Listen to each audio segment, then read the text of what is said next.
Para fixarmos as unidades de pressão, aplicação do diferencial de pressão, vamos fazer mais alguns exercícios aplicados à nossa vida prática no campo. Aqui nós temos uma linha de adução, uma tubulação, que deve abastecer um reservatório de 10.000 litros situado na cota 320. Sabendo que a cota de saída da bomba é de 120 e que o diâmetro dimensionado é 100 milímetros, pergunta-se. Então eu tenho a distância de 10, a capacidade do reservatório de 10.000 litros, está colocado na cota 320 e a bomba está na cota 120. Então nós vamos desconsiderar as perdas de carga, o golpe de ariete, considerando a clive constante. Qual a cota limite de utilização de tubo de PVC classe 15 que encontra-se no almoxarifado? Então eu tenho que começar essa obra. Tenho o tubo lá na cota, o reservatório lá na cota 320, minha bomba aqui na cota 120, o meu tubo é 100 milímetros e eu tenho o tubo no almoxarifado da classe 15, PVC classe 15. Já está comprado. E definir a cota do limite para a utilização dos demais tubos a seres adquiridos. Então, mas eu queria começar logo a minha obra. Eu tenho aqui uma representação onde o meu tubo, minha bomba está na cota 120, o meu reservatório está na cota 320, o tubo já está definido, é 100 milímetros, e a diferença de nível entre a bomba e o reservatório é 200 metros. Ou seja, eu tenho que imprimir uma pressão aqui mínima de 200 metros de coluna d'água ou 20 quilos por centímetro quadrado, para que a água, desprezando, como nós colocamos, desprezando as perdas de carga, desprezando golpes de ariete, desprezando a topografia da tubulação, calcular qual o limite de utilização dos tubos. Então, o tubo de classe 15, nós já vimos anteriormente, ele resiste a 0,75 megapascal.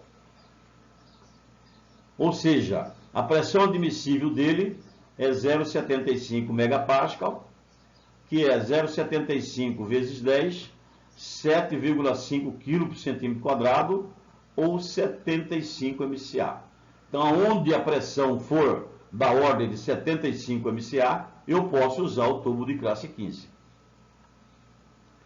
Logo, este tubo só pode ser instalado a partir da cota igual a 320 menos 75, que é a cota 245. Ou seja, até na cota, quando eu saio com a pressão aqui da bomba, eu saio com a pressão de 200 MCA, ou 20 kg por centímetro quadrado. A proporção que eu vou bombeando, essa pressão vai reduzindo até chegar a zero no reservatório. Então ela chega com pressão praticamente zero no reservatório. Antes do reservatório, eu tenho uma cota que vai estar na altura de 75 MCA. Então, nesta cota de 75 MCA vai estar na cota 245. Então, na cota 245 do terreno até a cota 320, eu posso colocar o meu tubo de classe 15. Então, eu venho instalando o meu tubo aqui, posso instalar do reservatório no sentido inverso ou daqui para o reservatório, não importa. Eu posso instalar meu tubo de 15 que está no almoxarifado da cota 245 até a cota 320. Não posso instalar em outra posição, porque abaixo da cota 245 eu tenho outras pressões que a minha tubulação não... Então nós já temos definido que entre a cota 245 e a cota 320 será instalado o tubo classe 15, diâmetro 100 mm PVC, porque ele resiste a uma pressão de 75 MCA. Entre a saída da bomba e a cota 245, iremos selecionar 2 tubos de tubo. Poderíamos escolher um tubo só, daqui de 120 a 245, se eu escolher esse tubo de ferro fundido, estaria resolvido o problema. A questão é que o tubo de ferro fundido ele é muito mais caro, eu posso colocar um tubo de resistência equivalente e que resolva o meu problema. Então, por isso, vou usar 2 tipos de tubo. Um trecho com tubo de PVC de Fofo Vinil Fair, que é o tubo azul, cuja classe é 1 MPa, 10 kg por centímetro quadrado, 100 MCA. Então, vou verificar até onde eu posso colocar esse tubo.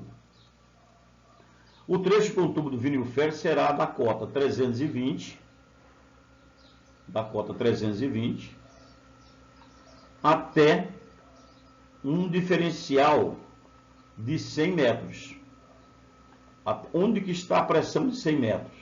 A pressão de 100 metros está na diferença de 320 menos 100, 220. Então, estaria na cota 220. Então, da cota 220 até a cota 245, vou usar tubo azul, tubo Vinil Fair. Da cota 245 a 320, vou utilizar o tubo que eu tenho no meu almoxarifado. Ou seja, entre a cota 220 e a cota 245, serão instalados tubo Vinil Fair azul. Entre a bomba e a cota 220, serão utilizados tubos de ferro fundido. Então, entre a cota da bomba e a cota 220, nós teremos pressões aqui na saída da bomba, pressão de 200 metros. Logo em seguida, pressão de 190, 180, 160, 150, 110, 100 metros. Até a pressão de 100 metros, nós vamos utilizar nesse trecho tubo de ferro fundido. A partir desse trecho, tubo de ferro Vinil Fair e, na sequência, tubo de classe 20, classe 15, que é o meu tubo de PVC. Então, esse é um exemplo corriqueiro que nós encontramos aí em diversas cidades. E que, se não houver essa providência, nós temos 2 condições. Ou vamos gastar mais instalando a nossa linha, ou vamos gastar mais ainda com rompimento de nossa linha. Continuando com a nossa linha de exercícios, nós temos aqui um reservatório elevado. Qual deve ser a pressão estática na torneira do jardim da casa situada na Rua Brasil, distante 1.200 metros do reservatório e situada na cota 200, sabendo que a cota do terreno do reservatório é 220 metros e que o mesmo possui uma altura de lâmina d'água de 18 metros. E a pergunta seguinte é como aferir o manômetro com a utilização de uma torneira na base do reservatório. Então, a minha questão fica resumida nesse diagrama. Eu tenho um reservatório, tem 18 metros de altura, está na cota 220 e tem uma casa que está localizada na cota 200. Então, qual que é a pressão nesta casa situada na Rua Brasil, distante 1.200 metros do reservatório? Eu estou querendo pressão estática. Ora, a pressão estática, ela independe da perda de carga. Então, é vasos comunicantes. Então, essa linha estará sob pressão, mas não estará sob movimento. Ela estará parada. Então, qual que é a pressão aqui na casa que está na cota 200? Então, o diferencial de nível entre o nível mais alto do meu reservatório e a casa é 220, que é a cota do terreno, mais 18 metros, que é a altura do reservatório, menos 200, que é a cota do terreno, que é 38 metros. Então, a resposta é a pressão estática deve ser igual à diferença de nível. Se a diferença de nível minha é 38 metros, então a pressão na residência deverá de ser de 38 metros. Se não for de 38 metros, é porque deve ter algum vazamento aqui no intervalo entre o reservatório e essa residência. Eu tenho a questão seguinte: como aferir o manômetro com a utilização de uma torneira na base do reservatório? Então eu tenho o meu reservatório, tem 18 metros, e eu vou colocar aqui na torneira, na saída do reservatório, eu vou colocar um manômetro. Aqui está o meu manômetro está calibrado, está em metros de coluna d'água. Então eu tenho 0, 10, 20 até 100 metros de coluna d'água. Esse 100 metros dividido por 10 daria 10 kg por centímetro quadrado, e aqui daria 1 kg por centímetro quadrado. 1, 2, 3 kg por centímetro quadrado, já está multiplicado por 10, eu tenho meu manômetro em metro de coluna d'água. Esse é um dos melhores manômetros, é o mais simplificado para se fazer teste de rede. Eu vou aferir o meu manômetro. Então eu vou colocar o meu manômetro ali na saída do reservatório. Se o valor da altura do reservatório é 18 metros, a coluna é de 18 metros, o meu manômetro tem que medir o quê? Meu manômetro tem que medir 18 metros de coluna d'água. Se o valor for inferior ou superior a 18, deve-se deduzir este erro das demais medições com esse aparelho. Enquanto ele não vai para uma aferição, eu posso utilizá-lo. Mas aqui, por exemplo, deu 15 MCA. Então eu sei que esse manômetro meu tem um erro a menos de 3 metros. Então, quando eu for medir um determinado local, eu tenho que fazer a dedução desse erro. Então isso aí é uma técnica para se fazer aferição de manômetro usando a pressão estática. Então tem um manômetro, não sei como a condição dele, eu faço a sua aferição medindo a pressão estática com ele. Uma sequência de aplicação de pressão, vamos a um novo exercício. Qual a máxima pressão, a média e a mínima exercido por uma bomba? Essa bomba aqui tem a marca XDFRH, que foi inventado agora, em uma tubulação cujas características apresentadas em sua curva característica a seguir. Então a minha bomba, ela tem um rotor, está aqui dentro. Esse rotor, ele pode ser fechado, ele pode ser aberto, ele pode ser essa conformação, dependendo do líquido que for bombeado.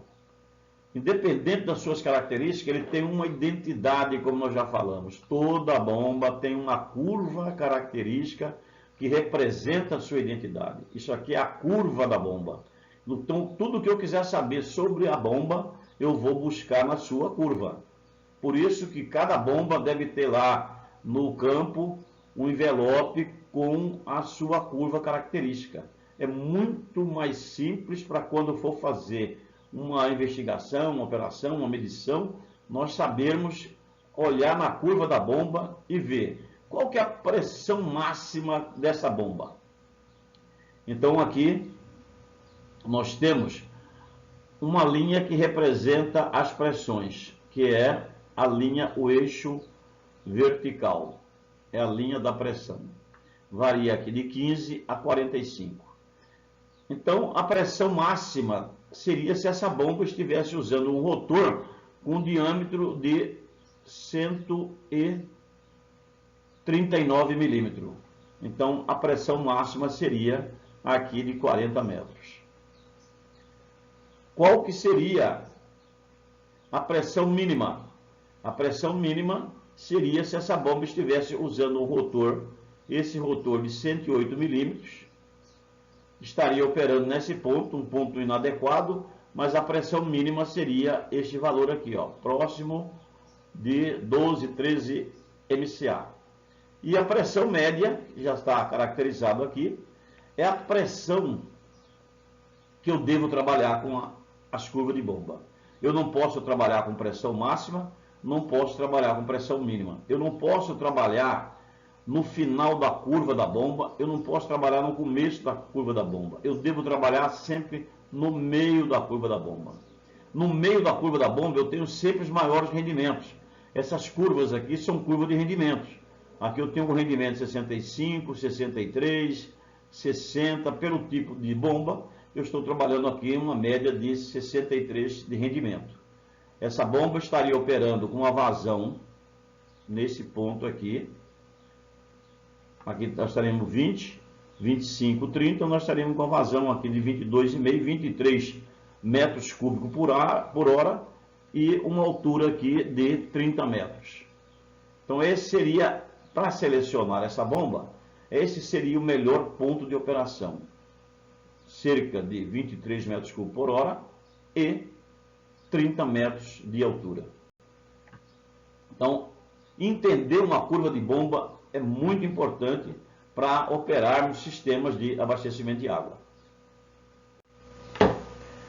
Temos aqui, como nós falamos de pressão dinâmica, os vasos comunicantes.